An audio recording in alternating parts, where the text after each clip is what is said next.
This is the Clutch Picks betting podcast presented by ClutchPoints. Like, follow, and subscribe. Rate us, review us, all that other fun stuff. Wherever you get your podcasts, that's Apple, Spotify, and, of course, on YouTube. My name is Sheldon Alexander, and I'm joined, as always, by my guy, Matt Russell, sports betting professional and creator of The Window, available on Substack and via podcast. We're in week 8. We're inching closer and closer to double digits. We're inching closer and closer to the month of November. We're inching closer and closer to like Thanksgiving, like some real markers here of the NFL season. How are you doing, my friend? Good, creeping to the halfway point, right? 17 game schedule, bye weeks. You never know when are we at the halfway point.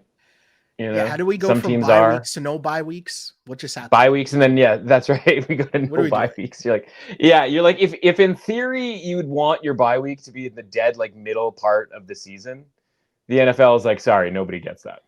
Everybody plays. Too bad. Too bad for you guys. I don't get it. I'm good. I'm excited for this week. I feel like there was a game that started 36 hours ago. Probably because there was a game that started 36 hours ago. Let's turn the page and let's talk about what'd you say it was week 8? Yeah, let's do it. It is week 8 of said NFL season, and we are here to get through the what I like to call the particulars here. Well, actually, let me do this first. People who might not be familiar with said podcast, I'm going to go through, give you each and every pick during this week of games. Matt comes in with the information and education on where the line was, where it is, and where it could be going heading into kickoff. And the hope is I come out on the other end with a much more informed pick. I play the role of the viewer. Sometimes Matt convinced me to change my pick. And other times, foolishly, I don't listen. And that's the joke. That's the show, as I like to say. The goal that I like to say on this pod is to win more than I lose. Well, let's look here. As we look back at week 7, we went 7-8. And if you're paying, well, let me get to here first. For the season, 53, 52, and 2. Yeah. Now, if you look at the trends over the last couple weeks, it's just very interesting as I'm trying to tell myself, don't overreact. Just keep, playing the hits here in terms of what the principles are, what you try to stick to, what the lessons are, where the ratings are, all that stuff. And tell myself that I'm just hanging on and you scrape by these 500 weeks until things kind of level out. And then I get back to business here. So I'm just trying to stay positive here. Just trying to stay positive, right? Yeah. But as mentioned, it is week 8 in said NFL season, and week 8 begins on Thursday Night Football with the Vikings 3-point favorites on the road in LA taking on the Rams. Now, I think Cooper Kupp might be back. There was talk Puka could be lurking as well. The Rams might be getting healthy at just the right time. And I mean the right time because obviously the Vikings are legit. They went toe-to-toe, blow for blow with the Lions on Sunday. And there was this thing here about teams that play the Lions and what happens to them the following week after playing the said Lions. And now you're playing on a Thursday night. So I don't know how that's going to go. I will be honest. That has me nervous here, laying the 3 points on the road with Minnesota. But I'm trying to believe here in Minnesota, and even what I saw last week, I still think they are really good. They're just not as good as the Lions, but they should be better than the Rams. But I don't know. 3 points on the road is tough. Very tough. Yeah. And listen, it doesn't have to be. It's funny, right? That the last 2 weeks, all these road favorites winning. You mentioned sticking with the principles, right? And 1 week was one thing, and then a second week it happens, and you're just like, oh man, we called it idiot week last week, right? Where you felt like an idiot because you had all these things. I mean, neither of these teams are involved in this game, but even just as an example, right? Cincinnati at Cleveland last week, where you're Cleveland is the right side in this game. The principles, as you mentioned, are that's the bet that you have to make. That's the bet that's supposed to win more often than not. You turn on the TV at 1:00 and Cincinnati's running a kickback to start the game, right? And you're just guys, like, like that's such a fluky thing that you would never handicap like one side or the other. Like you would never be like, well, Cincinnati is probably going to have a kick return in this game. Yeah, Like because you there's just would so many never do kick it. returns, right? This season. Yeah. So many. Right. Like it was the third of the year. And so you just kind of have to stick with the principles here. And so the principles would be that the Rams need to be the play in this game because, as you mentioned, Cooper Kupp is expected to be back, but he was sort of expected to be back last week. And there was an interesting thing that happened with the Rams and Raiders betting market last week. And we track our market ratings here. And the Rams without Cooper Kupp basically all season long have been in kind of that high 30s, like maybe catch a 40 out of 100, right? Like that's what you would rate them. If you're sitting on the bar stool with your buddy and you say, what would, the Rams be out of 100 without Cooper Kupp? You'd say, well, they're not an average team of 50 out of 100. So let's call them 40 out of 100. So that's where they were. And then they play the Raiders last week and Cooper Kupp is supposed to be back. And that line was 7, maybe even some 7.5 at some point. And that rating suggested that the Rams are an average team, right? Back up to that 50, low 50s area. Well, that's under the assumption that Cooper Kupp was going to be back. Well, Cooper Kupp did not come back in that game. And then the market didn't notice because nobody wanted anything to do with the Raiders, right? It's not like they're like, well, Cooper Kupp's not playing. Like, let's all get in on the Raiders, right? That line probably should have been 4 or 5. And ironically, that's exactly where the game landed from a point differential perspective. So that rating from last week carries over, even though it probably shouldn't have been that rating last week. That is the rating for the Rams this week, right? So the expectation is that Cooper Kupp is back. And so I think there's a tendency to kind of forget what the Rams can be when Matthew Stafford and Cooper Kupp are on the field together and kind of vibing, right? Like this is a team that went to overtime with those Detroit Lions that you mentioned in week 1. And, there's obviously a couple of different injury issues along the way here, but the Rams are feeling pretty good. Like won a game on Sunday. This is one home game, right? Like primetime game. This is one that they really kind of have to sort of legitimize their season. And of course, you're sort of feeling good if you're the Rams. And then you start to hear murmurings that, they might be shopping Cooper Kupp. And so I kind of think this game kind of comes down to like, if Cooper Kupp can play, be healthy, and they win, maybe they keep it going. But if they lose this game, then this might be Cooper Kupp's last game as a Los Angeles Ram. Like that's the sort of, precipice that, the stakes that this thing is hanging on, right? So I will say that like expecting the Vikings, who have been, speaking of ratings, pushed to their absolute like end of their range, right? The top of their range, if you will, right? We talk every week how they keep moving, forward and forward, and they were covering anyway. It didn't seem to matter. What is our expectation that they're going to be able to play to that top of their range as they push that range further and further on the short week after they played the Lions? So you mentioned the idea of like when teams play the Lions, they struggle the next week against the spread. That used to be a case for a team like the Steelers, right? So like the Lions are the new Steelers in a lot of ways. And it's not that hard to sort of understand when your head coach, when he gets hired, comes to the podium and starts talking about biting kneecaps. Like, yeah, you probably are going to be the toughest team. You should be the toughest team on the block, right? Yeah. And it doesn't necessarily mean the Lions are going to win every game. It doesn't necessarily mean that the Vikings can't win this game. But there's also a familiarity element to this too, right? Kevin O'Connell is literally running the Rams offense from when he was with the Rams. Yep. Right. And it's like, so the Rams know and have seen this in practice ad nauseum, right?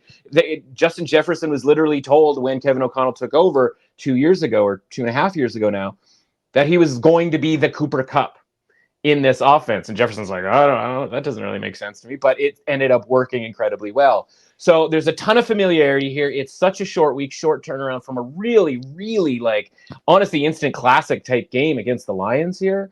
And this seems like an all-in, like this is the best we can possibly do for the Rams, and maybe really, really difficult for the best that the Vikings can possibly do here. So while I think 3 is a fair point spread, it's kind of the only point spread that it ever should have been, especially with the expectation that Cooper Kupp is back.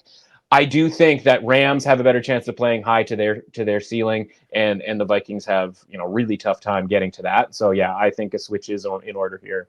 Rams +3 for me. Yeah, so the flag is out, and everything you just said, totally on board with that. The main points being though that one thing we always talk about, especially at this time of year, as you start getting into that middle part of the season, is the trajectory that each team is coming in on, right? As you mentioned, Right. Vikings playing at their best, but like, how good are you going to be on a short week after that Lions game is massive. Whereas the Rams, getting your dudes back, getting your offense back. And I mean, they did a pretty good job holding the fort, in the meantime. Like, I know it wasn't pretty the whole time, but Matthew Stafford was able to put up points, week in, week out. Yeah. So now you get your guys back. Let's see how that goes. Pick has been changed to the Rams +3 as we switch gears now to Sunday's action. And guess what? There's no early London game, or at least not that I remember. We do have the Eagles. Hey, listen, not going to lie to you. I did a lot of this very early in the morning. The Eagles are at the Bengals, and the Eagles are road underdogs here. Bengals laying 2.5 points. I feel here as if the Eagles can win this game outright. I just like when I look at these two teams, I think about what these two teams do. We know the Eagles can run the ball. Ask Mr. Saquon about what he did last week, as we talked about them just feeding Saquon against his former team. Feel like should be able to run the ball against the Bengals. And if you're giving me 2.5 points, guess what? I'm going to take the 2.5 points. So yeah, give me the Eagles against the Bengals. Listen, we talked about it last week, right? We had a couple of different games there where it was like, if this team can win and this team can win, then it sets up maybe some value on this team or that team, right? And if we had gotten Browns to lose or to win that game, right? Which again, I think that was a winnable game against the Bengals. Then we would get probably a shorter number because we figured that the Eagles, there's a really strong chance that they were going to beat up on the Giants, because what did we say about the Giants, right? You lose your offensive tackle, your best offensive tackle, things are going to go awry. Eagles had 8 sacks last week, right? Yep. Is that something that the Eagles can replicate on a regular basis? It's not what they have done to this point, right? Like that pass rush is not what it used to be. So, again, I sort of talking about it last week. Like, I want to be on the Bengals in this game, and I was hoping for under a field goal. Here we are, right? We are under a field goal here with the Bengals. So this is a Bengals team that, we know they stink off the top of the season. It lasted a little bit longer. Part of that was sort of schedule oriented. Some of that was injury oriented. But the Bengals defense has gotten better with the return of the interior of that defense, right? They were missing their 2 starting defensive tackles as part of that early season. Like, Bengals defense is terrible, yada, yada, yada. Now, Bengals haven't exactly gone up against the best quarterbacks in the league in the last couple of weeks with winning against Daniel Jones and Deshaun Watson and DTR and Jameis Winston. The best of the 3, probably the guy who was supposedly inactive before that game started.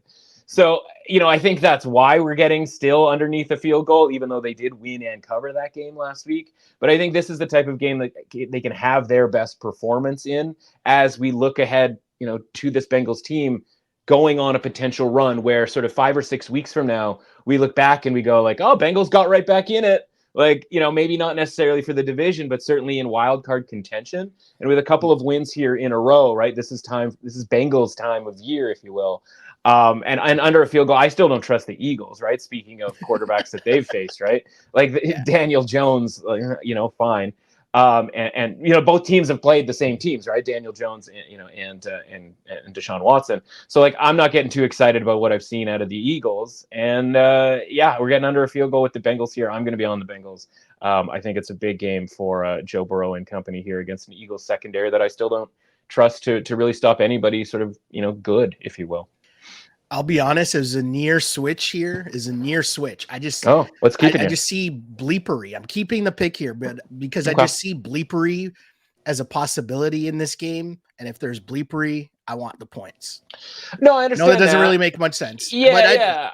I mean, it's easy to like the Eagles and Saquon based off the game that they just had, right? But again, the difference is for the Bengals having that interior defenders, changes things from the Eagles' success rate standpoint in the run game, right? I don't think he's going to have as good of a game. He might be an under contender this week for his rushing yards. We'll see what those yardage totals end up being. But last week he was 80 something, against the Giants, and it seemed high, but it didn't really matter because he had double that. So, you never know. Saquon. And what will Sirianni be up to next? Who knows? Find out on the days of our Eagles. Is that a thing? That's right. Well, probably best that they're not in Philly this week. True. We move to the Bears, who are 1.5 point favorites here on the road in Washington against the Commanders. And my question to you is this the real line, meaning the Jaden Daniels line? I'm going to guess probably not, or the Marcus Mariota line. Right. The Bears are coming off a bye, but I still don't really trust who the Bears have beaten. I mean, you beat who's in front of you. I get that, and have done a good job. And Jaden Daniels with the Commanders, I feel like I know are good, or I feel like they're good. Marcus Mariota and the Commanders now, we're not really sure. But functional quarterbacks. And I feel like Marcus Mariota is functional, and him stepping in, you're giving me 1.5 against a Bears team that I feel like everyone's just going to jump on board here because, their record, how they look, and Washington being without their starting quarterback. I, on the other hand, feel like this is a zag, and I'm on the Commanders here, plus 1.5, because Marcus Mariota, he's a veteran. He knows what he can do in there. He's solid. They didn't miss a beat last week against the Panthers, even though it's the Panthers. But hey, Panthers are one of those teams the Bears also beat up on. No? I think, no, 100%. I think that I'm certainly on the fence, right? So I wasn't, I sort of came into this going like, at this point in the week, I'm not going to talk Shell out of whatever he picks here, right? Yeah. I was like, and honestly, how could you, right? Because we don't know whether Jaden Daniels is going to play, right? And all of a sudden, we have these week to week designations on players, but they might play this week. Like, I don't remember this being a thing before. Like, it used to be week to week, but like we'll reevaluate it in like a week. It was like week to week, but like could play in 4 days. You're like, that seems more day to day ish to me. But anyway, so it's hard to sort of read the tea leaves on this one, especially this early in the week. And so I look at it and I go, okay, well, let's get back to the basics here. Let's look at our fundamentals.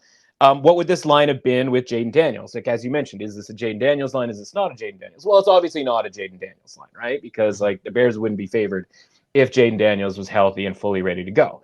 That line, you give the Bears, obviously, a rating bump for, winning prior to their bye week. You give them a little bump for being, coming out of their bye week and being well rested, and obviously the more healthy team. And so you probably get yourself down to Commanders -2 with Jaden Daniels. So then, as you mentioned, it's like, all right, well, the difference between Jaden Daniels and Marcus Mariota is what, right? And he comes in against the Carolina Panthers. And like, what is one of our rules so far this season? It's do not let the Carolina Panthers fool you into thinking that the team that they just played is like some dominant, unbelievable outfit, right? Like I present to you the Atlanta Falcons from last week, right? Where they hammer the Panthers, and then you come in and all of a sudden they're 3-point favorites at home against the Seahawks. And it's like, wait a minute, why are the Falcons 3-point favorites? A team that loves to win by 1 point, even if they do win at all. And of course they get blown out by the Seahawks. So I'm going to apply this not to the Commanders as a whole, but I'm going to apply it to Marcus Mariota specifically.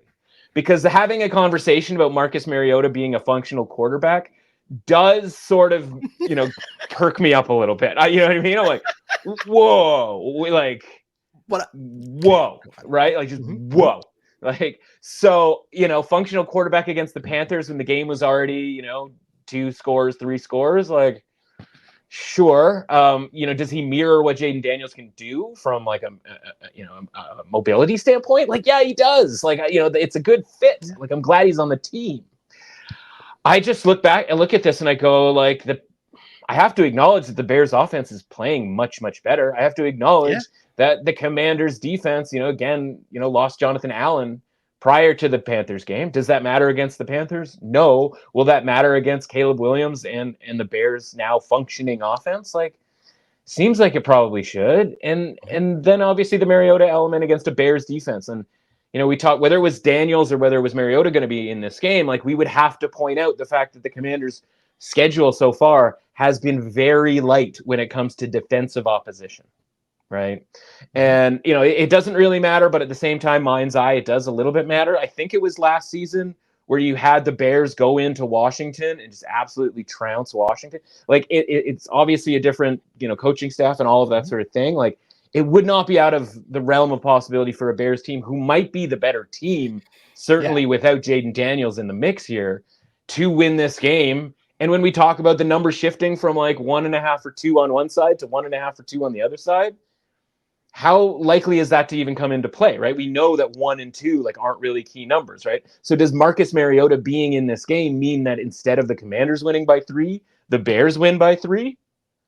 Honestly, you can totally make that case, right? And so, I think I'll probably end up on the Bears in this game, even though I understand the adjustment here for Marcus Mariota. But we've seen some of these adjustments for backup quarterbacks coming in, and they've been a far more drastic adjustment than what we're seeing here from the downgrade of Daniels to Mariota, where I'm just kind of popping it in right now into the old sheet. And where you threw me off by which game we're doing here. Yeah, it's not nearly as much as it has been for some of these other teams, right? It's going from 55 to 45 out of, from a Commander's perspective. And again, Marcus Mariota, if you told me that the Commanders were all of a sudden a 40, which by the way is higher than they were rated before the season started, right? So if the thing that we like about the Commanders and what's pushed them to this really high rating or high for them rating is Jaden Daniels, and then he's just not going to play in this game, which as much as we have the Bears and Commanders, Daniels and Williams thing, it's probably best that he just doesn't play. Why would you have this guy, a mobile quarterback, a guy who runs with a rib injury, and just throw him out there for ratings, TV ratings, because Fox wants it, right? Because Tom Brady's in town or whatever it is. I feel it's really unlikely that he plays in this game. And even though the number has come down, because this went to 3 when it looked like Daniels was definitely not going to play, and it sort of ticked down to 1.5 for the Bears. So, yeah, maybe he does play. But again, I don't necessarily trust that he'd even make it through the game at this point. So it's a tricky situation, but I put it this way. I'm definitely leaning for the Bears, but, it can be hard for me to talk you out of anything. Yeah, I mean, really, honestly and truly, you cannot make a bet on this game until you know who's starting at quarterback for the Commanders. So my official statement will be... Well, I was just going to say I think you were probably going to get to it. But, I would also mention that, if Daniels gets ruled out and the line goes back to 3 or even through 3 to 3.5, right? It doesn't necessarily mean you need to know what the quarterback is and then back whichever, Daniels out must bet Bears. It's all price oriented, right? So, of course, Daniels out plus 3. That is something I would be interested in from a Commander's perspective. And I said, Daniels in, and now the Bears are an underdog. Bears money line would be something that I would potentially be interested in, right? So, yeah. Stay tuned to the social medias. Might be the correct info. The correct info here, and even stay tuned to someone's Substack. Might get some more info there as the week progresses. We continue on here with the Buffalo Bills as 3-point road favorites in Seattle, taking on the Seahawks. And this is, I stare at this line and I'm like, isn't this just Seahawks plus 3? I don't understand. Am I being fooled here? Is there something that I'm missing? I'm very confused. What was this line before last week? Am I supposed to take that much by the Bills beating the Titans? I'm just confused by a lot of things here with this line. Right. And the Bills have they've had their moments this year, but for me to just outright take them laying 3 points on the road in Seattle, I'm not about that life. Seahawks plus 3. Yeah, that's fair. I think the key for me here, right, is you said what would the line have been last week, and the line was Buffalo minus 3, in the look ahead markets, right? And so with Buffalo being that, sort of rated the same, what do you, like you said, what credit are you going to give them for beating Mason Rudolph and the Tennessee Titans? Not a ton. They're just going to be yeah, okay, same rating as as before. I think the key for me here is what is Seattle after beating the Falcons, right? Because we had that, they go into that Falcons game rated to the point where they were 3-point underdogs on the road against a Falcons team that probably shouldn't be, 3-point favorites to a decent team. Mm-hmm. And they had just lost 4 games and, obviously had some injury issues and stuff like that. And then they go and they beat the Falcons. They get some of those defensive players back, right? Mm-hmm. Which was, you always hope it's that easy where you go, oh yeah, you're getting this guy and this guy back on your defensive interior and you're going to be able to stop the run and you're going to be able to win the game. And that's just what the Seahawks did, right? It's like, oh, this is really easy. And then you flip over to the other 5 games that are going on and you're like, this is not that easy because, kick returns are happening and all kinds of 10-point leads on the team that you bet on, they evaporate almost instantly. So, yeah, I think it's Seattle +3 as well because I don't think that they're getting the ratings boost back up that they should be getting for being a healthier team and for obviously having won that game last week, right? And traditionally, you win a game as an underdog, you're going to get like a 1 or 2 point in our 100 or scale of 100, market rating, what's the word I'm looking for here? System, I guess is fine. That's not the word, but that works. It's not just early for you; it's early for me too, brother. So you should be getting an upgrade essentially if you do what the Seahawks did and you did so like relatively dominantly. We do have another problem here with regards to week-to-week injury. Okay. DK Metcalf, right? He's now week-to-week, but could play this week. And it's just like, well, is it week-to-week or is it day-to-day? Like, guys, there's only one game this week. Like, just tell me whether he's in or not. And when DK Metcalf is not in this game, then things get really dicey, right? Because the best player, arguably the best player, certainly the best player in the secondary for the Seahawks, for the Bills, is their slot corner. And when you look at the Seahawks offense without DK Metcalf, now the next best player is Jackson Smith-Njigba in the slot, right? And he's got to go against Taron Johnson. And you're like, okay, well, now what's left? And it's like, old man, Tyler Lockett running around out there and maybe, Noah Fant and then the run game. And is that enough for us to like the Seahawks? So this might be one where if DK doesn't play and the line stays the same, I could see why and Bills -3 would be interesting, right? Because it's on a key number. It's going to take a lot to get off of this key number, essentially, right? And I don't know that a DK Metcalf injury is going to be enough. Because, by the way, if the Seahawks were getting an upgrade for the win that they just had, it's going to get canceled out by DK Metcalf not playing in this game. Do you know what I mean? Right. Yeah. So if this line would have been like 2.5 because the Seahawks are a better team, than we thought before last week, well, it's going to go right back to 3 because DK Metcalf is potentially out in this game. So that's kind of like where it's teetering right now. So I like the Seahawks +3. I can understand why people would be interested in Buffalo -3, certainly if DK is out. But I think there's room to run for the Seahawks, literally on, against the Bills defense. So, I mean, maybe they don't necessarily, quote unquote, need DK Metcalf in a desperate type of a way. And obviously a tricky road trip for the Bills as well. So, which would be their 4th road game in the last 5 weeks. And obviously the furthest, trip that they have to go. That's tough for them too. Right. So right now it looks for me like Seahawks +3, but it would be really nice if DK Metcalf got ruled in. And I am concerned that you have some of these guys, by the way, Mike Evans, for example, on Monday, where it's like, oh, he's got an injury, he's questionable, is he going to play? And then literally re-aggravates that injury in the game. And it's the same thing that goes with Daniels. It's just like, honestly, you're probably better off not having that guy play this week. Yeah. So we'll see. It's a tough one for sure. Definitely a tough one for sure.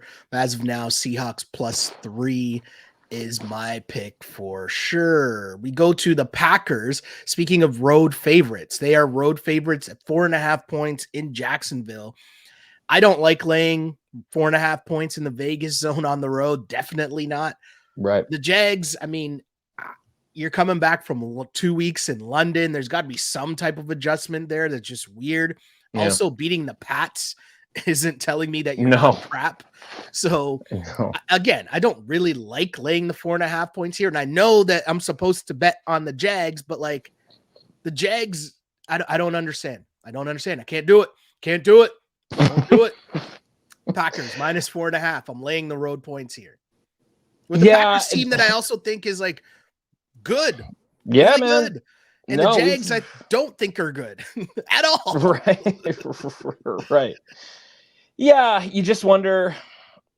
it's funny, right? Based on the last 2 weeks, yeah, just pick the Packers. Packers win comfortably or win by a touchdown, and you just win, right? Like that's, and in our like understanding of the NFL, you're right. Like you should be betting on the Jaguars here. You should be getting all the points that you can get with the Packers team that, we talked about last week kind of being this showdown type game, even though it wasn't like, a divisional or even conference game. Mm-hmm. This is even less showdown, like this couldn't be less showdown, right? Like who cares about this game? But when you have the Vikings and the Lions in this division and you're constantly looking up and you're like, not only do we have to keep up with the division leader, like we're not even like wild card number 1 here, right? We're not even 5 seed. Like Packers right now are like 6-7 seed type territory unless they win these games. And so you can't really afford a letdown if you're the Packers. And they have one more game after this before the bye week. And we talked about the idea that they win this game, they win the next game, which I believe is it the Lions or it's the Vikings? It's one of those two teams that they're playing.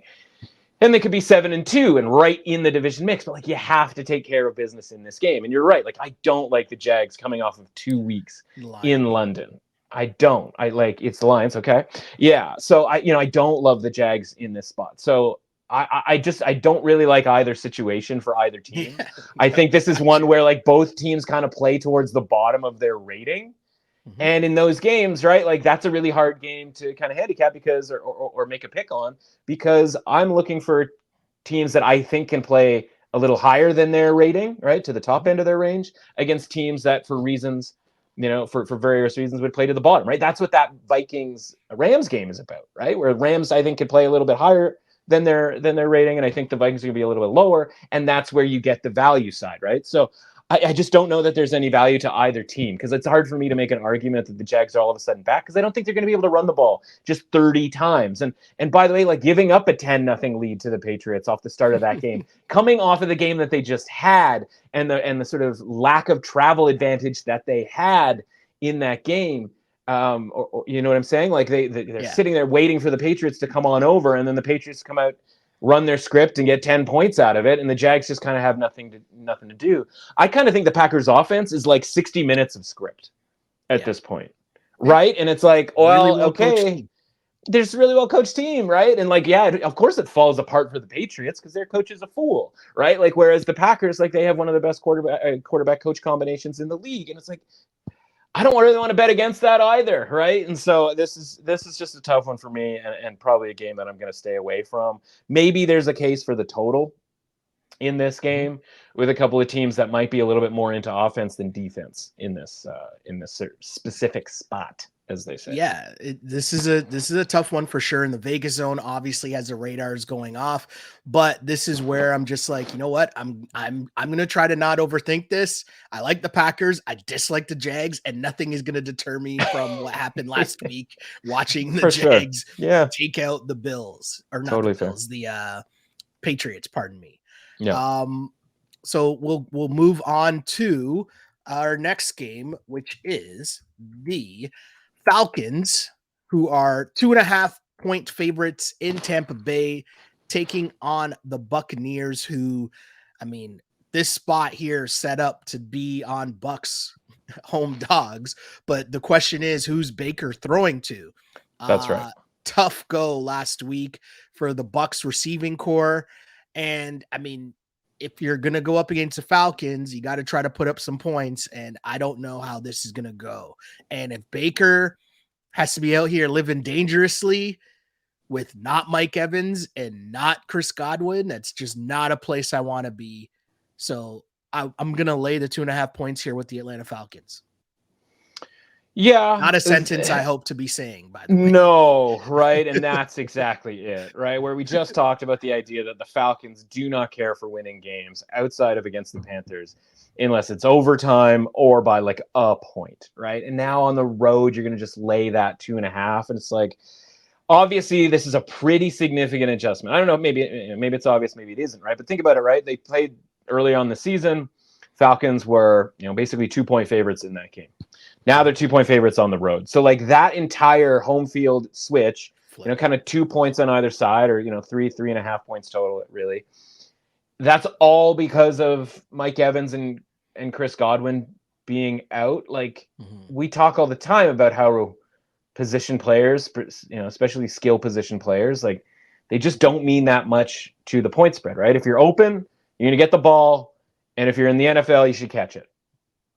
That's just how it works, right? And like Mike Evans is just as capable of dropping a touchdown pass as he is of catching a wide open pass, right? And that is true. That is true. We've seen that time and time again.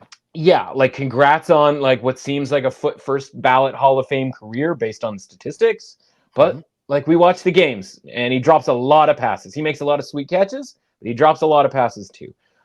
Game to game, I don't know what I'm going to get. Right? I don't know what version of Mike Evans is going to get. And all of this sort of Evans slander, if you will, is to point out, like, if he's not in the game, how much is that going to matter? Now, in the moment when they lose him halfway through the game or even, halfway through the first half, it's going to make a big difference because the game plan has largely been around getting the ball to Mike Evans, which they did on the first drive for a touchdown. When you have, again, not a full week, which isn't ideal, but when you have, sort of a week's worth to prepare against a Falcons team that, like, you can beat them in other ways. It doesn't have to be Mike Evans. Mike Evans didn't even have a particularly great game against the Falcons the first time around because the Falcons have good corners. They have good secondary. Again, doesn't mean the Falcons win every game, not even really all that close. So, I imagine Mike Evans is going to get ruled out here. Obviously, Chris Godwin is already out for the season. Again, like how much does he necessarily matter, right? It's like they matter on the way up to becoming that good team that we think that they were, however you want to kind of put it. Yeah. But how much does it matter on the way down, right? Like how much has the rest of the team kind of been producing to get them credit for being an above average team? I think it's still a pretty significant amount. And honestly, we were on the Falcons on that Thursday night game way back when. They won that game in overtime. We ended up cashing the ticket. I didn't walk away from that game going, the Falcons are the better team. I was quite looking forward to betting on the Buccaneers in this game. and if it means that we have to do so without those two wide receivers, like they still get to put wide receivers out on the field, right? And so they still get to run plays with 11 players. So, I like the Bucs as a home underdog here because, again, as much as those guys like matter to the ceiling of the Buccaneers, I don't know that they need to hit their ceiling this week at this number because their rating has been dropped so significantly. Yeah. No, I get it. I get it. I understand it. This is just my lack of trust in Baker Mayfield. I can't lie to you. It feels a little like Baker Mayfield chip on your shoulder. I know. No. This I know. The one.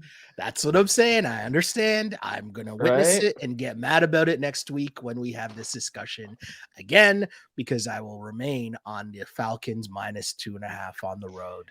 And then what's going to happen while watching it? What's going to happen? They're going to win this game outright. Everybody's going to be like, Baker Mayfield without his top two receivers. Like, what a guy.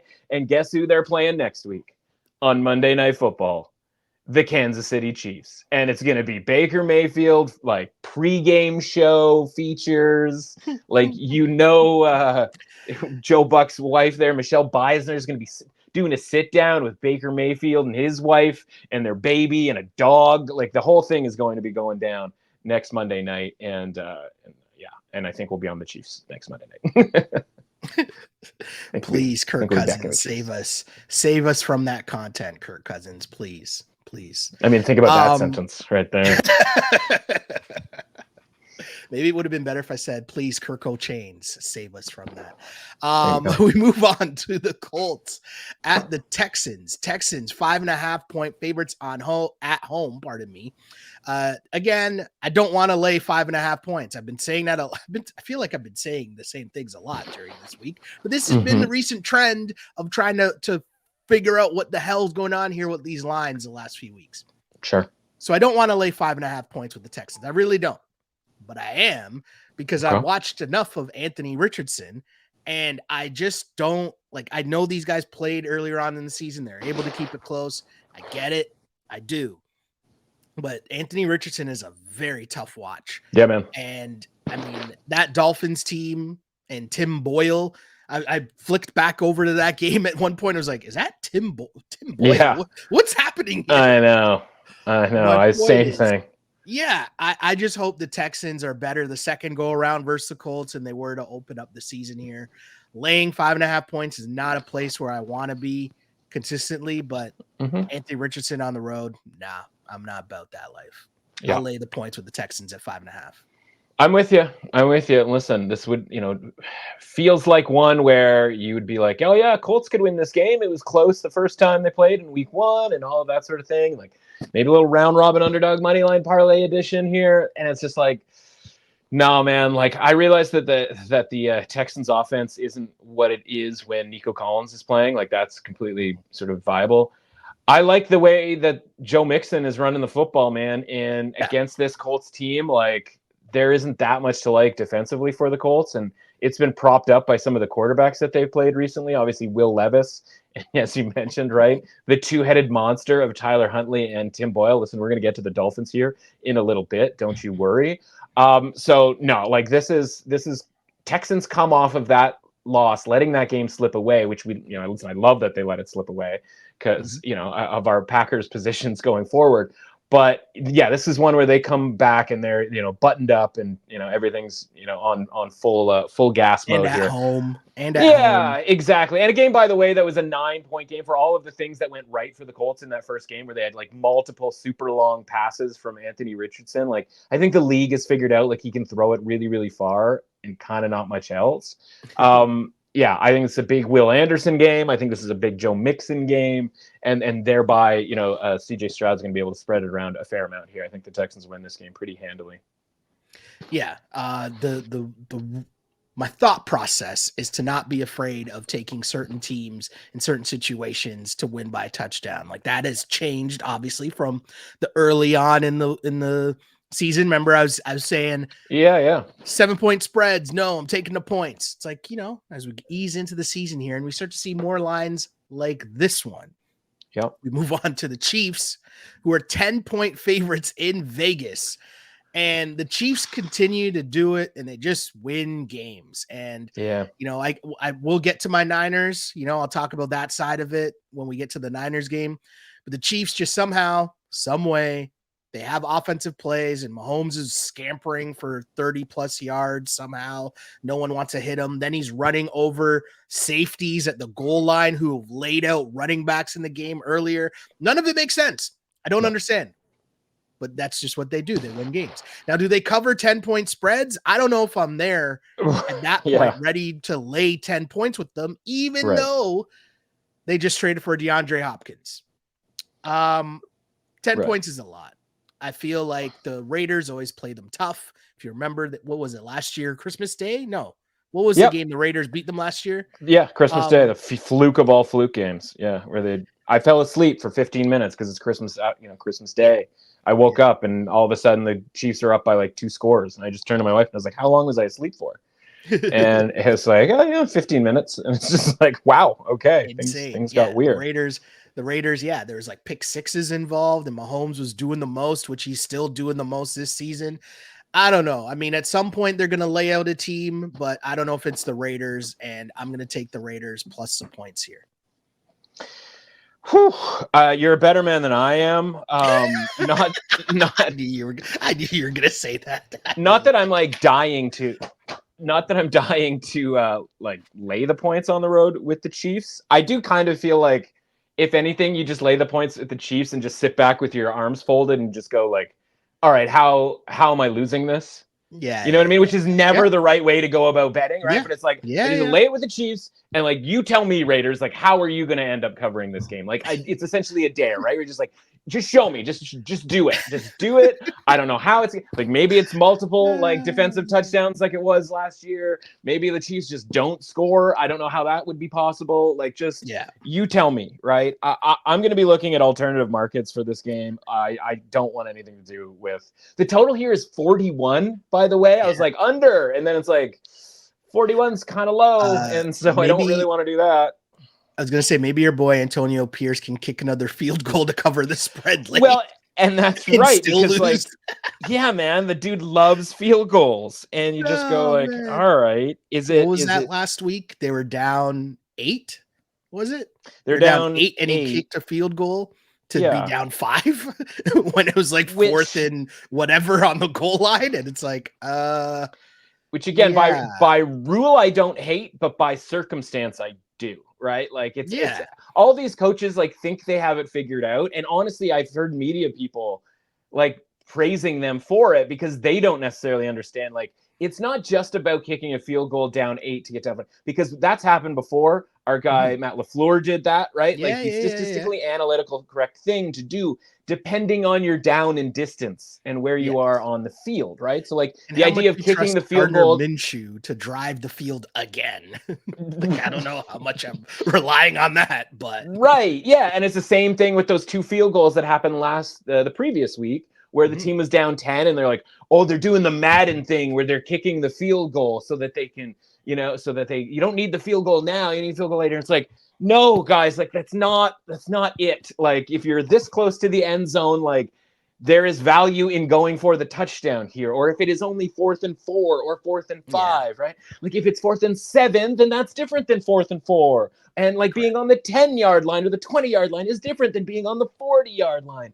And if there's like 5 minutes left, that's different than if there's 1 minute left or 2 minutes left. Like, all of this other stuff goes into that. And it's like, everybody's like, well, they're down 8 and you shouldn't. And it's like, you can sometimes. And then these guys are like, oh, you can kick a field goal? I would love to kick a field goal because I love kicking field goals, because that means if it's missed, I get to blame the kicker and I don't get blamed for this. And like, they just don't get it. And it's just like, you're so close to maybe getting it, guys. You are so close, but you're still so far. So anyway, yeah, I mean, best of luck with Raiders plus 10 in this game. I'm going to be looking for all kinds of other things to bet on in this game. And it's, this isn't one of them. Yeah, I wholeheartedly understand. And this is a world in which, as I mentioned, make a pick for every single game. And sometimes you just get caught up in saying you're going to take the Raiders plus 10 against Patrick Mahomes. And sometimes, as we move into our next game, you end up saying, I'm going to take plus 9 in the Cleveland Browns against the Baltimore Ravens. And this is kind of the same scenario here, because one of the things we've talked about throughout this season is the Baltimore Ravens and their likelihood of showing up for certain games and maybe not showing up for other games. This 1 p.m. game in Cleveland, I don't know who's starting, but I do know that it's not Deshaun Watson, which is a whole other story for another day. Yeah. But I feel like there should be some upgrade potential here for functionality in the Browns offense. We've seen Nick Chubb, at least he's there and getting some positive yards, which is a help. 9 points is a lot. And I mean, Derrick Henry is rolling. The Ravens are rolling. But I feel like they're due for like a close game here. Just something a little closer here. Yeah, and I can't believe like this phrase is a thing, but it's true. I can't believe I missed out on betting on the Browns earlier this week, and because this was up to 10.5. This is up to 10.5. I got 10.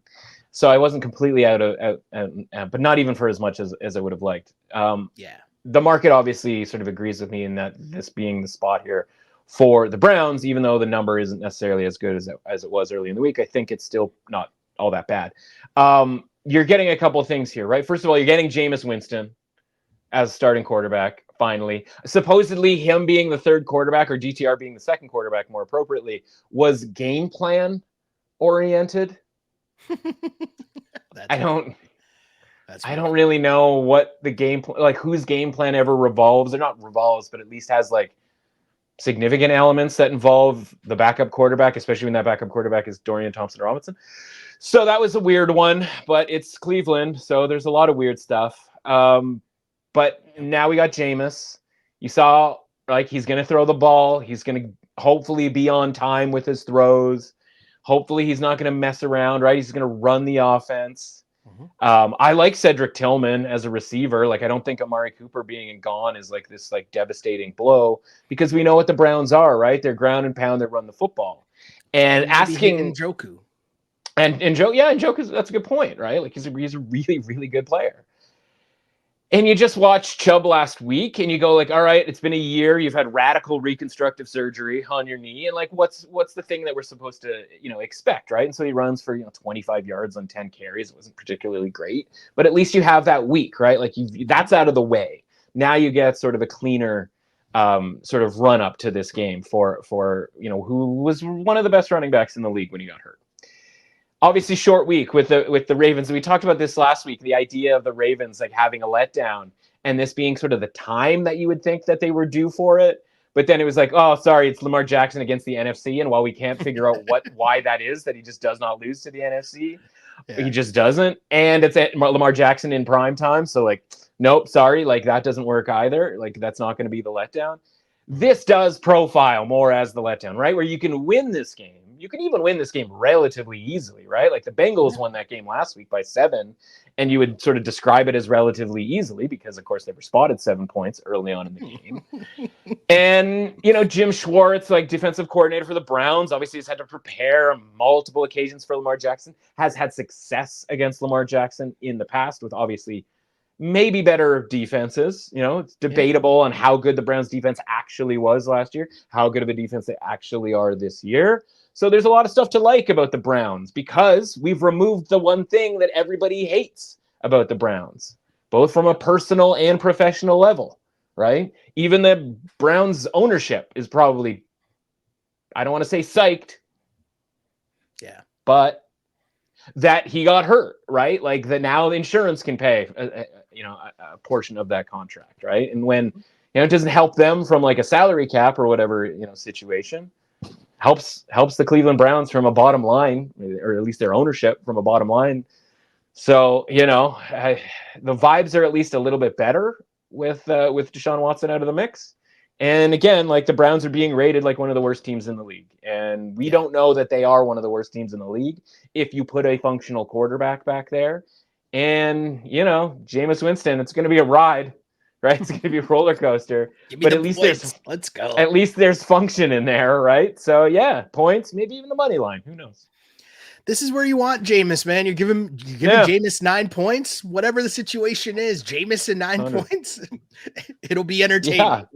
Yeah. High variance, right? We want high variance. Could Jameis throw for 500 yards? Sure. Could he throw for 5 interceptions? Absolutely. Like, give me like the wide, range of outcomes here for Jameis. Exactly. Another double-digit spread here as Detroit Lions are laying 11 points at home to the Tennessee Titans. I have said the last few games that I was taking said double-digit spreads, but I feel like the Lions are a different team. I don't know if they have 2 speeds. I feel like they just have pedal to the metal, go, go, go, go, go, and that is counter to the Titans offense that is not go, go, go, go, go. As I was also sitting there trying to talk myself into, well, maybe Mason Rudolph can like do something here and, keep this game close. 10-0. No, it just wasn't. Do not get a 10-0 lead in the NFL. Like just leave, get a 10-0 lead and then just get on the bus because you lose. Apparently that was the case last week. Which again, like is counter to everything that we believe, right? Or is that the principle? Like if you get a 10-0 lead in the NFL, like especially if you're the underdog, you should be covering that game. Like you don't not cover that game. Well, we saw a bunch of non-covers in that. It's situation. Like he's asking you to win that game. It's like, hey, good start. Kind of was, but no, but you know what I'm saying though? Yeah, it's like it's a different level of letdown. If like, okay, they gave it a go, but the spread was the right side, and instead they just get bleeped up. Yeah. So you're laying it. You're laying it. Big points. Laying the 11 points. Wow. Big points here.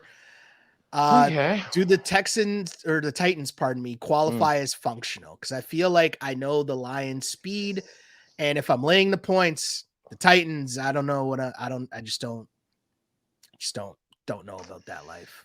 Yeah, I see what you're saying about the concept of like the Lions kind of having like only one gear. I don't know if that's true. I think that gear when deployed is really helpful, right? Yes. I just don't know if this is the spot. Yeah, I don't know if this is the spot to deploy that, right? Because you had the deploying against the Cowboys, you had the deploying against the Vikings.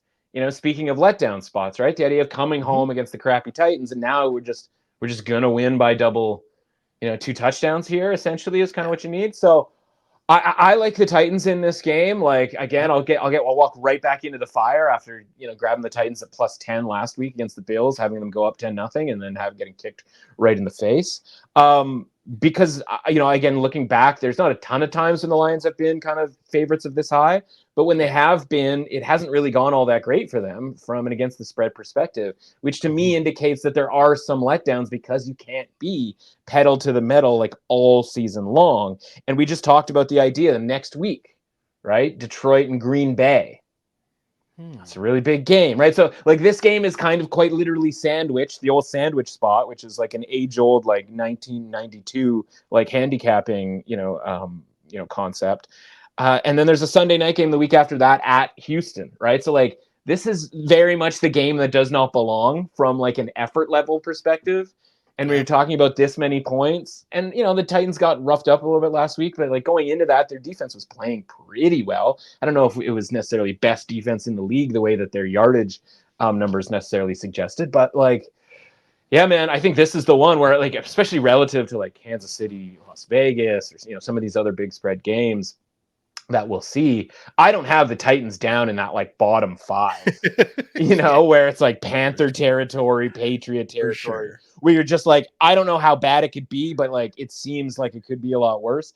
I'm just not there with the Titans. And again, like if I'm expecting the Lions to play to the high end of their range, the way that they have the last couple of weeks and the way that they're going to need to for the next couple of weeks, I'm not going to lay the 11 points. Oof, I can't believe I'm doing this here. The Switch? pick is being switched. Yeah. The pick is being switched. And the tough thing here is because when you get into, I'm reminding myself of the yearly tradition of once we get into having a bunch of these double-digit spreads, and principles normally lay on just taking the points and not trying to overthink it, because in most instances, I'm saying most with air quotes, the side is taking the points and trying to guess which one. The gravitational pull. The gravitational pull of just the NFL, right? Where somehow Baltimore and Tampa, right? 41-18 in the fourth quarter. Somehow the Buccaneers have the ball down 10 and had a chance to cover in that game. Yeah. Right? Because it's the gravitational pull. Because Baltimore's like, I don't care if you score a touchdown. I don't care if you score 2 touchdowns when it's 41-18. Like, knock yourself out, right? They almost scored a third. Also just you have 3 games. You're trying to guess like one of these teams are gonna actually blow them out and win. Yeah, and trying to guess which one is like. Do you know what I'm saying? Yeah, of course. Yeah. They're not all the big underdogs are going to cover, and you're just like, and you're gonna feel again idiot, right? You're gonna feel like an idiot. But last week this line was Lions minus 9.5. Yeah. Right. And if this was 9.5, you'd be sitting there going like, well, can the Lions win by 10 or not? And I think that's a sort of more 50-50 type question. When 10, right? Like when Lions by 10 now becomes a Titans win, right? There's a couple of percentage points in there, right? Where it's on our side of things. So yeah, well, I think quick maths. Yeah. We move on to the Cardinals, who are in Miami. Dolphins are 3-point favorites. Can't believe I'm saying that. Is that based on Tua coming back? Like what? Yeah. What is happening here? 100%.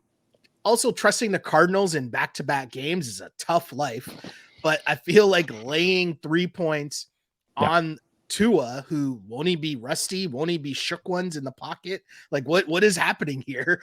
I feel like I gotta take the points with the Cardinals here and just be like kind of skeptical watching Tua. Like, what am I watching here? Am I worried about him? Am I like rooting for him? Do I want him to like just get through the game? Like it's all just, I don't like it.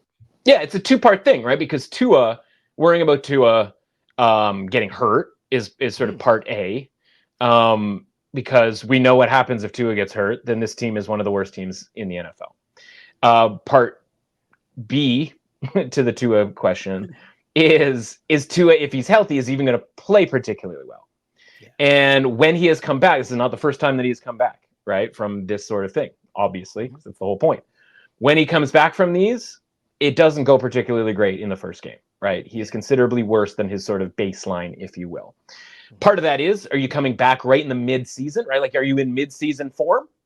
Probably not. Is the rest of the team in mid-season form? Like the timing of that Dolphins offense, that when it's good, it looks really good and they're all very scary, et cetera, et cetera. I stand by the statement that I don't think Mike McDaniel is a very good coach. I think what we have seen in the last month or so with Tua being out is an indication that guy does not have anything other than a 95 mile per hour fastball. And when anything goes even remotely awry and he has to go to a second pitch, or he's playing a team that has, the hitters that can hit the 95 mile per hour fastball, then it's absolutely trouble time for Mike McDaniel. The fact that you have Jalen Waddle and Tyreek Hill on that team and you cannot get those guys open enough for Tyler Huntley, and you can call it and say, oh, that's a Tyler Huntley issue or a Tim Boyle issue or whatever. But you can't get Tyreek Hill open enough for even a quasi-professional quarterback. You can't get Jalen Waddle open enough. You can't scheme that against a pretty basic defense in the Colts. That's embarrassing. That's a problem. And I think, honestly, that, listen, when Tua left, by the way, when he got hurt, he was in the middle of a 3-interception game. I was going to say that. He was trashed to start the season. I think that this whole idea of the Dolphins and Tua, I think Tua's injury has made people sort of think that the Dolphins were going to be good, when if he hadn't got hurt, I think we would figure out pretty quickly that the Dolphins are not good, regardless of whether Tua is in, out, back, mid-season form, never got hurt, never had a concussion, whatever. I don't think this Dolphins team as currently constructed on either side of the ball is any good. Part of that is defensive injuries and the losses, in free agency and guys getting a year older, right? How much longer are you going to say that Jalen Ramsey is a top cornerback in the NFL, right? Till he's 65 years old? There's only a few, Jalen Ramsey Jaguars edition was a really long time ago, right? And that's when he made his reputation, right? And we just talked about the Titans, and we didn't bring up the fact that DeAndre Hopkins is no longer on the Titans, because when was the last time you had a DeAndre Hopkins conversation about him truly mattering to anything other than being the fifth wide receiver on your fantasy team? Well, it's the same thing for a guy like Jalen Ramsey. And when they traded for Jalen Ramsey from the Rams, Ramsey's third team, it was oh yeah, we're going all in. Well, all in was 2 years ago for the Dolphins. Yeah. And I am all out on this team. And so Cardinals +3. And yes, it's scary because they actually just, they won a game. And the idea of the Cardinals bringing it in back-to-back weeks, especially on a short week, is really scary. This line opened +3.5, and those got gobbled up so fast, because I don't think anybody wants that much to do with this Dolphins team, or anybody that is sort of sharp, a sharp better in any way. Because honestly, I think the Dolphins are probably a bad team with or without Tua. And so, yeah, I'm going to test that theory, or at least, singular test that theory with the Cardinals this week. And listen, if the Dolphins win and cover, tip of my cap. But guess what? I'm going to be against the Dolphins next week as well, assuming they even play. Yes, they're playing Buffalo next week. They're going to get hammered by Buffalo next week. Give me 10, -10 against Buffalo next week. I don't care. Buffalo's going to kill the Dolphins next week. And so I'd rather be a week early than a week late when it comes to not liking the Dolphins the rest of the way. Right there with you, my dude. Right there with you. Jets, 7-point road favorites. I don't even need to finish that sentence. Yeah. Jets, 7-point road favorites. But they are in New England.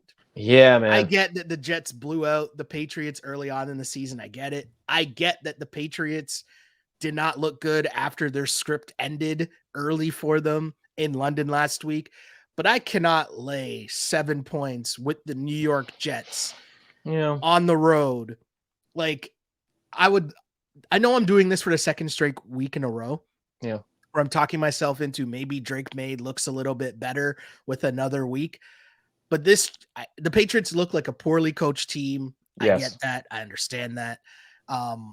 But the 7 points on the road, this is where this season is getting really ugly. And there's a couple other lines coming up in a second here where it's just what are we doing here? So I need some help. I'm not going to lie to you. I'm on Patriots +7 just because I'm what do I want with Aaron Rodgers and Devontae Adams here? What do I really want here? Okay, before we get into this game, I have to get this out because I saw it earlier and it didn't register for me, and then I was like, wait a second. The Texans play the Jets on Thursday Night Football next week. Ooh. What do you think the line is for that? It's Texans at the Jets. What do you think the line is for that game? Texans at the Jets. Yeah. I would make the Texans 2.5-point favorites. The Jets are 1-point favorites in that game right now. You can literally bet that. Okay. You can get the Texans plus or even money on the money line. Interesting. Okay. Right now, if you wanted to. How is that not a really good bet? Like, what are we talking about? Yeah. That and in part because you're literally saying to me like, hey, like I like the Patriots in a football game, and like that's where I want to get that. I want to get that Jets like Texans concept out on the streets right now. Hold on. Before I say to you, okay. Well, there's a part that we're missing in this whole thing that I left out. We saw Russ cook last week. No, we did see Russ cook last week. Yeah. What was the last time you were able to say that? So now, is it that far of a stretch to be like? I mean, Drake make a cook. You just got to keep it within a touchdown. That's all I'm saying. Yeah, I know. I get it. I understand it. I said it last week. I said this is my last ride for the There's multiple last rides, right? We had Carolina last ride. We had Patriots last ride. Bad Boys Ride or Die last ride. Is that what it's called? Or Ride or Die. I don't know. Anyways, sorry. Maybe. Yeah. So this is definitely what was his name? Lowry. Mike Lowry. Yeah. So Mike Lowry situation, right? Absolute last ride. I'm out. I can't do the Patriots. I cannot do it anymore. I can't. I don't want to stop it. Get me off this ride. I don't want the Patriots. I don't want the Panthers, right? And I look at it this way. I go, okay, there's your principles and the idea of like, road favorites and like, oh man, they're really hitting a ton and all that sort of thing.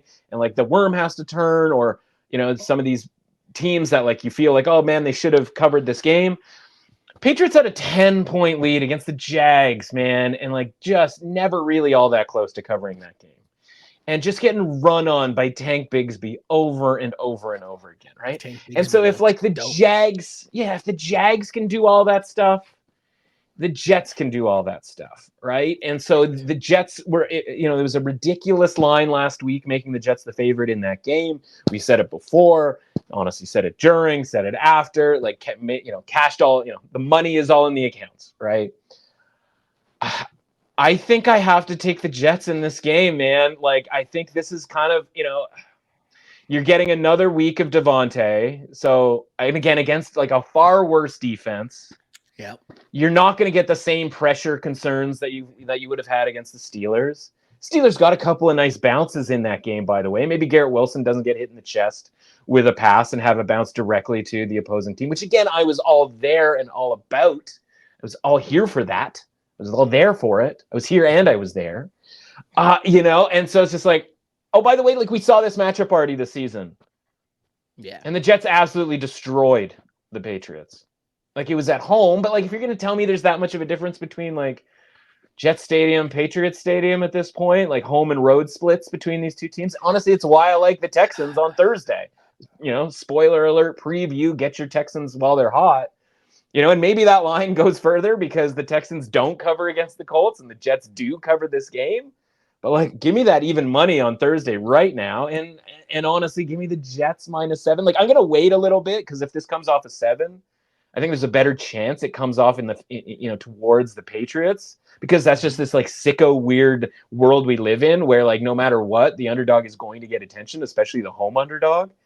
So maybe there's a 6.5 out there in our future for the Jets. So that's kind of what I'm waiting on.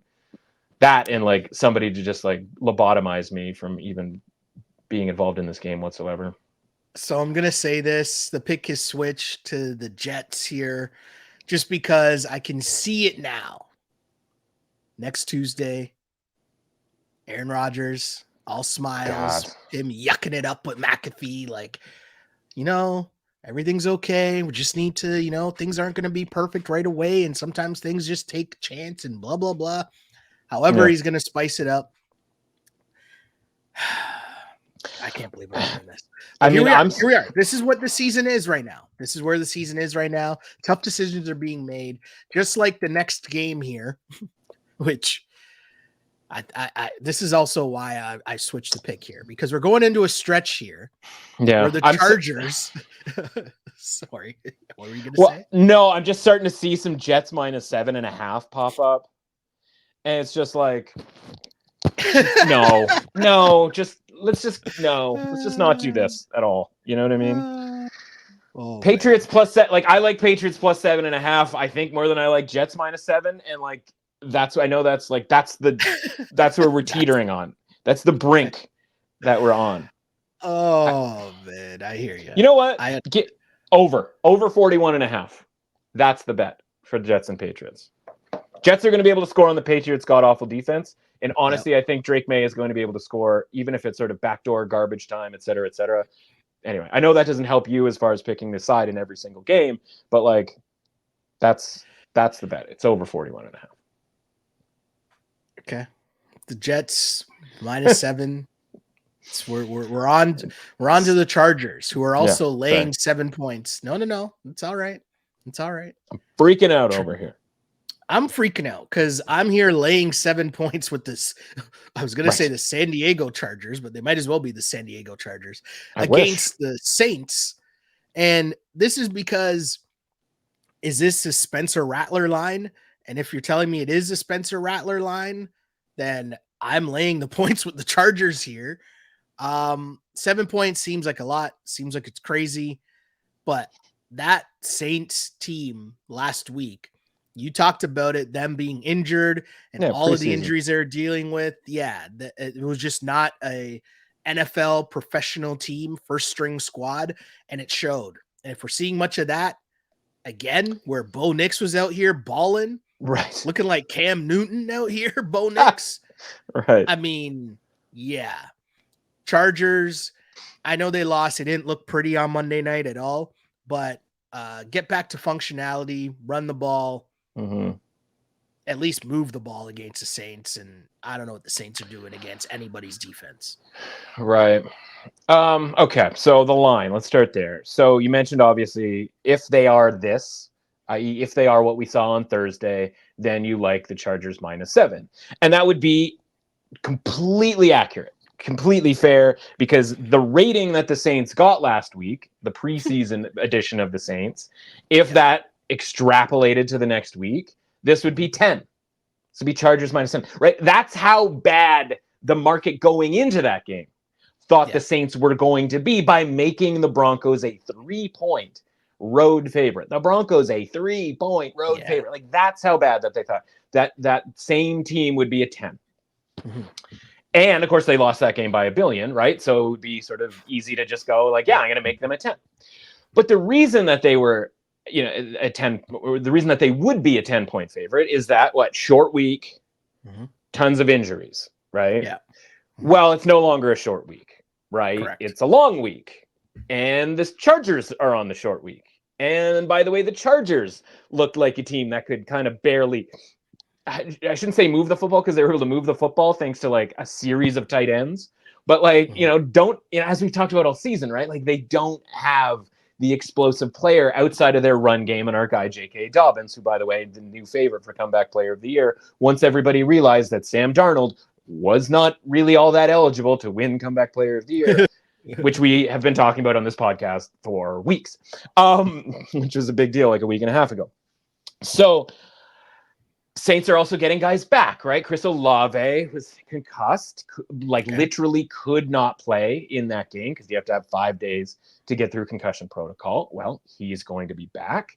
A couple of other guys, offensive linemen that were questionable, they're going to be back. A couple of defenders we may even get. I have to check on our guy Pete Werner. But there's a lot to sort of not but less distaste in the Saints this week, right? Maybe even a Taysom Hill sighting. And so this line reopens not at 10, because obviously I think the Chargers got a bit of a downgrade from the short week thing, right? So in theory, maybe the line would be 9. It reopened 7.5, right? And I think that difference between 9 and 7.5 was liking the Saints a little bit more than what we saw last week. I don't know if it's going to be Spencer Rattler. I don't know if it's going to be Jake Haener. I know it's not going to be Derek Carr based on this line, of course, right? I think I would be interested in seeing some Jake Haener for a full 60 minutes. What I was going to say, yeah. That would be somewhat interesting to me. I think that this line having opened 7.5 and taken Saints money is indicative of them, the market sort of looking at the Saints and going, it's not going to look like the preseason version of the Saints. It's going to look like just a bad version of the Saints. And a bad version of the Saints can stay within 7 points or 7.5 points of the Chargers. And therefore, people bet on the Saints at +7.5. I might be one of those people. So, I like the Saints in this game. As we get to 7, like it's still, listen, if it lands on 7, it's a push and no big deal. 6.5 is probably where I would sort of stop, but like that's why we bet early on in the week, so we don't have to worry about the line moving later on in the week. So for me, I can't lay 7 with this Chargers team. I cannot do it, right? If I looked at the Chargers defense and I could see the metrics and I could pinpoint why they're good. Like, oh yeah, this guy's got 6 sacks, right? Like you've got some randoms at the top of the list in sack leaders this year, like dudes you like basically have never heard of, right? Like Will McDonald the fourth is a person and B somebody who's like leading the NFL in sacks. If they had that, where you're like, oh yeah, I can see why that's the case, and like this, a bunch of guys making interceptions, et cetera, like that'd be one thing. But like I look at the roster and I go, I don't know how this is sustainable from a defensive perspective, right? And like, yeah, it might still work against a rookie quarterback in either Hainer or Rattler. But between that and an offense that isn't particularly explosive at this point, I can't be laying this amount of points with the Chargers. I watched every play of that game on Monday night, and you're just like, and again, a guy fumbles on the 1 yard line. Maybe that's a touchdown on that drive, right? Things go a little bit differently. But like, by the way, like when you're at a point when Jalen Reagor is prominently involved, like that's a bad scene. That's a bad scene with regards to your talent. It's a tough one. It's a tough one. I just won't allow myself, like, I don't want any action of the Saints. That's just where I'm at with Spencer Rattler. I understand because you saw what that was. Right. Nope, you're right. I get it, but like that's what the rating is for, right? Like that is for sure. I'm going on the record. Everybody saw it. Yeah. I'm going on the record and saying everything you just said, I understand. And I will even say I agree with a lot of it. I'm just going to give this Spencer Rattler thing one more week of just fading my guy. What if the Saints don't, though? Right? Like, what if the Saints are out on Spencer Rattler? You're totally right. You're totally Jake right. Haener can ball. Like, you have to, like, Jake Haener had a better college career or more consistent college career than Spencer Rattler ever did. Right? Yeah. Like, Spencer Rattler was up, down, right? Losing his job to Caleb Williams, ending up in South Carolina. Like, Jake Haener had a solid career. Did you see that video that someone posted of Spencer Rattler in high school? And he's just being like, it's a high school practice or workout. And it's like the caption was basically couldn't happen to a better person. And he's just being the biggest, like, D-bag rat boy. Yeah, just the absolute worst throwing to his receivers. Like, how do you not catch that? And this is like high school, and he's like talking trash to the other quarterbacks. Like, it's just the weirdest thing. It's just like, oh, he's that guy. Like, that adds up though. Like, that tracks. Yeah. Anyways, 100%. I say all that to say, I understand what you're saying. Just give me one more week of trying to fade him, and we'll be back to your regularly scheduled program of. Our next game, Panthers at the Broncos. And this is just the ugly point of the podcast where I'm going to tell you that I'm laying 9 points with the Denver Broncos.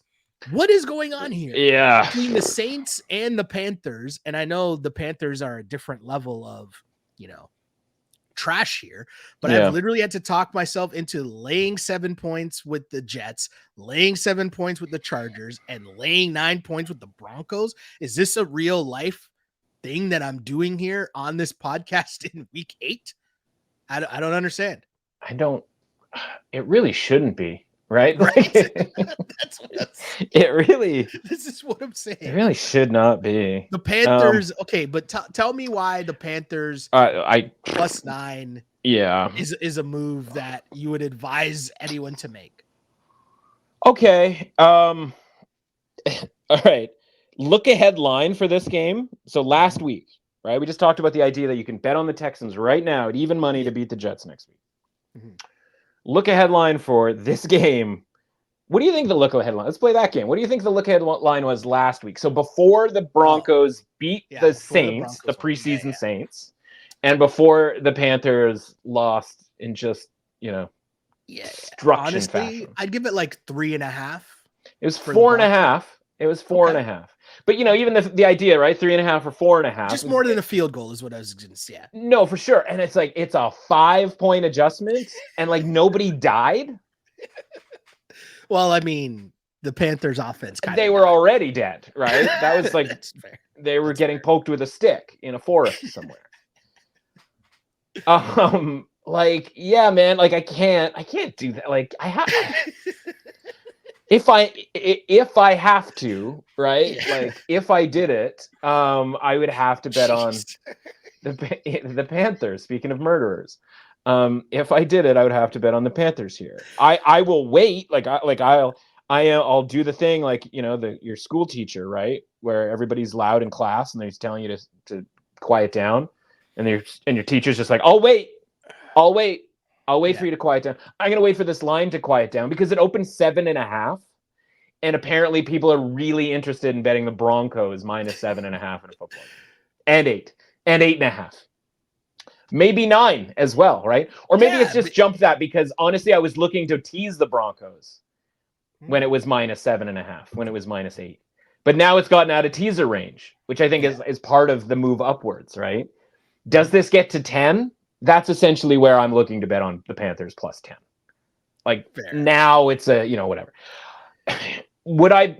Okay, one, like we need to find out whether cornerback Patrick Surtain. If Patrick Surtain is playing, right, like that's going to be helpful to the Broncos. But you can't overrate the Broncos because they just beat the Raiders in the preseason Saints. True. Right? Like still totally a team. Right. There's still a team that lost to the Chargers and like pretty handily. Yeah. So like could the Panthers go on the road here? Put a decent performance together?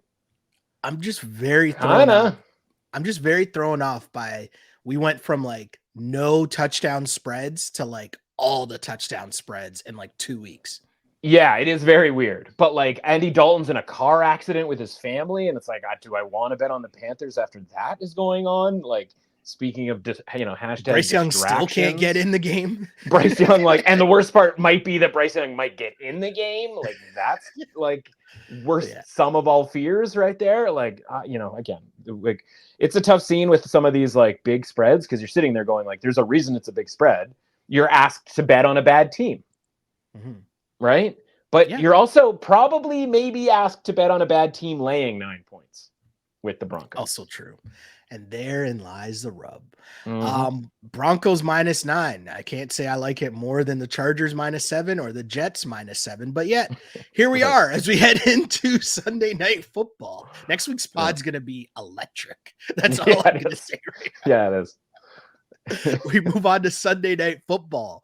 The Dallas Cowboys are in San Francisco. The Niners somehow, some way are 4.5-point favorites, despite the fact there's no Christian McCaffrey. Christian McCaffrey's backup has a separated shoulder. He played, but not the same smash mouth way he normally plays, because obviously he has a separated shoulder. Right. Then we get to the receiving core. Deebo Samuel hospitalized after standing on the sidelines for the majority of the game. With the for big some P. reason I didn't understand that at all. Right. Ayuk done for the season. Kittle also banged up. Somehow their healthiest skill position guy is a guy who got shot like a month ago. I don't understand what's going on with the Niners, but how am I laying 4.5 points with the Niners? I don't understand. I might not like the Cowboys, and trust me, I do not like the Cowboys. Right. But Brock Purdy throwing picks like in the red zone and like just doing the most. And Tom Brady, listening to Tom Brady just kind of be like, I could tell Tom Brady wasn't really feeling the Brock Purdy. It's like he heard too many comparisons of people trying to be like, well, Tom Brady was drafted in the blah, blah, blah, blah, blah round. Oh, sorry. And then we're like, no. And Tom Brady didn't really like these comparisons. I was picking up the vibes of Tom Brady being like, well, that guy was really open here, and that ball's a little underthrown. Another ball, little underthrown. It's like, we get it, Tom. He's not you. Well, and also, so what I was doing there was an ad pop up because I was, swinging over to the NFL like season long stats because I have a Brock Purdy to throw the most interceptions bet this season. Okay. And so as he's throwing those picks, like, even though I'm the idiot who was on the 49ers last week, again, because, nobody told me that Deebo Samuel was going to have pneumonia. Okay. That wasn't mentioned, right? I didn't get that newsletter. I didn't get that. The first report was he's sick. He got sick in the warm-up. I'm like, how do you get sick in the warm-up?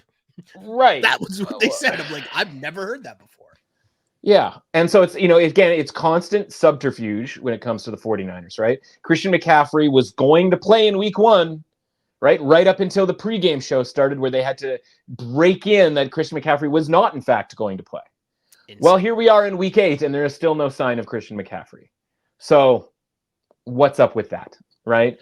Deebo Samuel. It would be nice to know whether he was going to play, whether he was, fine. Ends up hospitalized, doesn't look like he's going to play, because guess what? He's now week to week. But might play, but he's week to week. I don't know about this whole injury thing, right? We were supposed to have this more buttoned up than we do. I'm with you, man. I don't know how you make this team, this edition of the 49ers, where we know ahead of time who the guys are who are in and who the guys are who are out. And why Ayuk doesn't necessarily, he's not in that triangle of the Christian McCaffrey, Trent Williams, Deebo Samuel triangle of guys who really matter that aren't the quarterback. And we need at least 2 of them to play to be interested in the 49ers.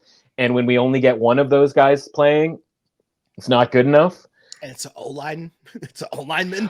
But, and that's why, no, right? I It know. needs to be 2. That's why we need 2, right? Because it's but if he's out and McCaffrey's out, now all of a sudden it's a really big problem, even if Deebo Samuel was in, right? We need 2 of those guys, right?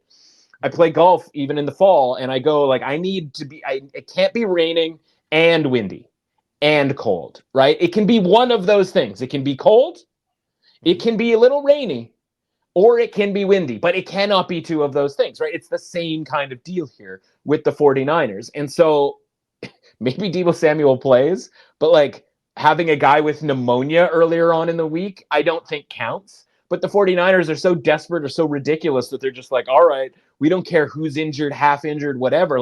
We got to get wins here. We got to get revenge on the Chiefs, right? And that's no way to go about business, right? And so, listen, we have had long conversations, or we long have had conversations about Kyle Shanahan. And honestly, it's starting to drift a little bit more like a rich man's Mike McDaniel, excuse me. Right? Whoa, where whoa. It's if it's not perfect, what is it? Right? If it's not perfect, what is it? It's a loss all the time. Look at the losses last year, and it's they had 3 straight losses. Oh, it's because they were without blank, blank, and blank. And it's that's the point. When they are without these players, it is a loss. Now, Cowboys, not exactly a team everybody's super pumped to get involved with, but again, and maybe it doesn't work this year, just challenging a team's collective pride. After what we've seen from the Cowboys and everything that's going on, and the bye week that you have to get prepared for this game, which, by the way, you also got trounced in last year. And the good news is you don't have to face basically any of the players that trounced you last year. This has to be the best version of the Cowboys this season. And so we're getting the best version of the Cowboys. That, by the way, the best version of the Cowboys this season, from a rating perspective, is probably just kind of the average version of the Cowboys last season, right? So we're not even asking them to go above and beyond the best game they've played in 2 years. Just go back to being average Cowboys from last season in this game. And I think they win this game outright. Yeah. I mean, I don't know what the Niners playbook's going to be this week, right? I have no idea what it's going to be. So yeah, I can't, I'm going to watch this game. It's a Sunday nighter. I'm going to hate watch it, but I don't know. It's going to be really interesting. My hopes are going to be that interesting game. Maybe Purcell will be good. That'll be the thing that you hope he's good. He was a first round pick. So Ricky Pearsall, yeah. The bullet's no longer in. So went right through. I saw Kevin Barker in the elevator yesterday at work, and I said, "Who do you got in the World Series?" And he's like, I think I'll probably take the Dodgers. I'm like, I know, I'm a Mets guy, so I'm kind of gonna hate watch the World Series. And he looked at me and he goes, "And you got the Niners hat on? Tough week for you." And I was like, damn it, you're right. Sunday was really tough. Sunday was really tough. Yeah. So let's just move on. I'm in a mood. Yeah. I'm in a mood, a bit of vibe here. Let's just move on here because Monday Night Football. We close the week with Monday Night Football. The Giants on the road in Pittsburgh to take on the Steelers, who are 6.5-point favorites. This goes back to, the theme earlier of laying a touchdown with the team that I don't know if I should be laying a touchdown with. Laying a touchdown with Russ seems like too much. I do like the Giants pass rush. Their defensive front seems to be good. I might need to see more from Russ to think about laying a touchdown with them. Right? Like, I'm not sure I'm ready to just lay a touchdown with Russ and the Steelers and be like, oh, you know what? They might be a serious contender now because they've replaced Fields with Russ. I'm not there yet. 6.5 points. The Giants, that's a spot I like to take the Giants with. If I'm taking the Giants and you're telling me I get 6.5 points, that's a side I'd prefer to be on with the Giants than them laying points of any sort. Yeah. What, I was just going to say, like, what number do I have to accept to take the under in this game? Because honestly, I don't really know how either team scores. 37.5 appears to be what's available out there. Just kind of going through it. I'm deep into the total scene here, which is all you need to know about how I feel about betting either side in this game. Because I look at it and I go, I agree with you to the extent of, like, I don't want Russell Wilson -6.5.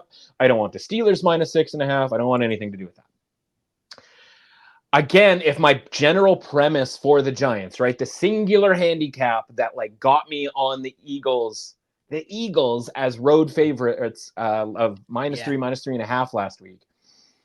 If the singular premise on the Giants is that Andrew Thomas is not in there and the offensive line goes to bleat whenever he's not in there, how is that going to work against the Steelers defense? At home. So it's like, if that singular premise exists, and maybe that means I just have to bet against the Giants the rest of the season, or it means I have to be very careful in my spots that I take the Giants, i.e. it has to be a team with not a particularly dangerous pass rush or a particularly dangerous pass rusher, right? That's not the qualification here, right? Like, that's not falling into that category, right? If the Eagles can have 8 sacks, maybe the Steelers get 8 sacks, or maybe it's 4 sacks and like 2 stripped, fumbles, like, or stuff like that. So it's like, I just don't want either side, but it's Monday night. Like, my job is to come up with good bets for a Monday Night Football game. I like both defenses. I don't like either offense in sort of a responsible, like, hopeful type of a way. Yeah. And at 37.5, like that, I don't know that either team can get to 20 points in this game. That's my only feeling about this game right now, right? Listen, I got you. Sorry. There's a lot of just weird games. As I said, I feel like Sunday or at the end of this week, I'm going to look at my card here, see the picks. Yeah. And I'm just going to be in a very weird place. Like, I just have the feeling I'm going to look at the end of this weekend and be like, what just happened? Yeah. Just because these wild spreads, there's so many high spreads. I don't like it. And when I don't like the week, normally things don't go well for me picks wise. So we'll see how this goes. Right. But stay tuned to, obviously, social media, where you can get more information from your man's Mr. Matt Russell in terms of, just what changes could be going on as we get towards the start of kickoff. But also, of course, you got a lot of good content for the peoples as well. Where can said peoples find said content? Yeah. Listen, it's Wednesday morning, right, when we record this. And there's a lot to, early Wednesday morning, particularly early on Wednesday morning, right? So there's a lot to sort of call out. You have these handful of games, and we're trying to grab them and put them in different categories, right? So we're going to have 5 underdogs that we like. They're going to be in the round robin underdog money line parlay that comes out on Thursday, right? They're going to be, you like them against the spread, you're going to like them on the money line. We're going to put them together for a round robin underdog money line parlay. Then we're going to take the other games. We're going to find some of the best bets amongst the other ones. Not counting Thursday, not counting Monday, because we do our own specific article for those games. We're going to have our best bets. We're going to have a teaser. Actually won one last week. Shout out to us. And we're going to have a total. I kind of already let it slip. The total that's most likely to be in that spot. That's the NFL best bets of the week. Obviously, college football stuff in there as well. All of this stuff easily findable, right? Like Twitter at mrussauthentic. Everything gets tweeted through there. You can find your way to the Substack in that way. Substack.com, Substack app. Just type in the window, sports betting, whatever. Type in my name, Matt Russell. Easy to find. Super easy to find. Subscribe. We are rolling this season. This is the free season where everybody gets to read everything you'd ever want to read. You get to back test what futures does this guy have? Why would I want to get involved next season? All of it readily available. Take some time, go back into the archives, take a look at the different NFL futures that we have, the awards, the statistical leaders, all of that stuff. We are in a great position with almost all of it. You're going to want to get involved. Just come. We're having a good time like you and I do on the podcast. It's all just very chill and honestly, hopefully an incredibly profitable season is to come. Yeah. And I mean, it's been a lot of fun for sure. And this week is just a lot of fun because we're looking at the spreads, we're trying to talk our way through it. And that's the fun of this whole thing, trying to at least have a little more of a in-depth discussion before laying so many points all over the place. Yeah, it's a point fest out there this week. It's an insane seed. But we will be back, of course, next week to break it all down because that's what we do here on said podcast. Remember to like, follow, and subscribe wherever you get your podcasts. That's on Apple, Spotify, and of course on YouTube. Rate us, review us, that fun stuff, that whole scene. You can find me on Twitter at Sheldon Alexander and on Instagram at Sheldon Alexander. And like I always say at the end of each and every podcast, I used to pray for times like this to rhyme like this.